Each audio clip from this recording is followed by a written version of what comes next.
Goeiedag geliefde en welkom by ons Pinksterreeks oordenkings van my, Pastor Tief Boysen en die hele beleefspan. Wat 'n voorreg om saam met jou tyd te kan spandeer in God se woord. Nou tot dusver het ons gesien hoe Jesus opgevaar het met 'n plan, hoe die disippels in eensgesindheid gewag het vir die geskenk van die Heilige Gees en hoe die Heilige Gees toe met krag gekom het.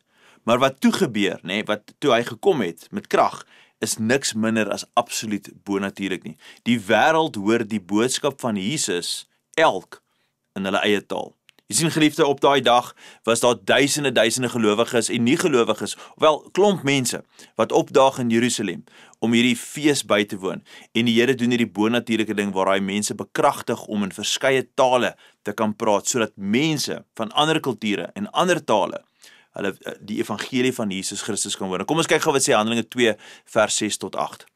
Toe daar so geluid kom, het 'n groot menigte saamgedrom. Hulle was heeltemal verbaas, omdat elkeen gehoor het hoe hulle in sy eie taal praat. Hulle was verwonderd en het gesê, elkeen van ons hoor hulle in ons eie taal waarin ons gebore is. En dan lees ons in vers 12 die volgende. En hulle was almal verbaas en in verwarring en het vir mekaar gevra, wat beteken dit tog? Nou geliefde, wat beteken dit inderdaad? God gebruik gewone mense om 'n universele boodskap van Jesus se storie van sy verlossing, sy redding te vertel. En hy doen dit op so 'n manier dat elkeen dit op 'n persoonlike manier kan hoor en verstaan. Hulle het nie almal dieselfde taal gepraat nie, maar hulle het dieselfde boodskap ontvang. Die boodskap van hoop, van verlossing en nuwe lewe in Jesus Christus. Nou, het jy al ooit gevoel dat jou stem is nie belangrik genoeg vir God om te gebruik nie? Nee, baie keer ons voel so dat ons dikwels is net nie goed genoeg om gebruik te word deur hierdie. Maar nou wil ek vir sê, dink weer, op Pinksterdag het God die stemme van vissermanne, gewone mense, alledaagse mense gebruik en daardeur die nasies bereik. Dis waar die evangelie begin en ontplof het en begin beweeg het. As jy vandag jou lewe en jou stem beskikbaar stel, kan God deur jou praat. Hy wil deur jou praat. Hy moet deur jou praat. En dalk hoor iemand hom vir die heel eerste keer. So prakties geliefde, ek wil jou uitdaag.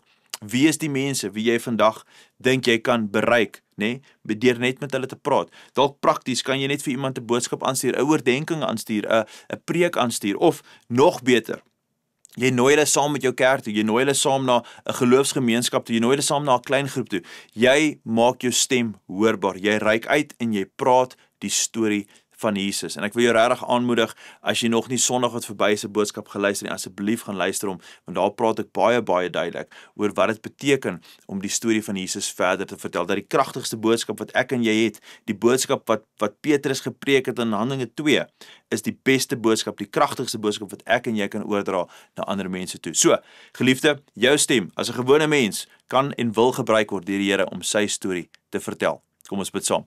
Hemelse Vader, so baie dankie dat U gewone mense gebruik, soos ons nog steeds vandag, daai tyd, vissermanne, gewone mense, gewone alledaagse mense, mense wat opgedaag het in eensgesindheid, met 'n vertroue en 'n hoop en 'n verwagting dat U gaan opdaag, bonatuurlik en iets doen, en daarna het hulle gehardloop met die evangelie. Maar vandag nog steeds gebruik U gewone mense, en dit breek ons breins om te dink, Here, dat U gebruik gewone mense soos ons om U storie te vertel. En daarom vra ek, Here, dat ons met meer genade en met meer ywer sal hardloop om U storie oor te dra. Ons loof U en ons eer en ons dank U dat ons mag ligdraers wees van U koninkryk. Ons bid dit in die naam van Jesus. Amen en amen. Geliefde, baie dankie dat ingeskakel het saam met ons. Dankie vir julle liefde, dankie vir julle kommentare, dankie vir julle omgee. Ons waardeer julle. Gaan in vrede. Totsiens.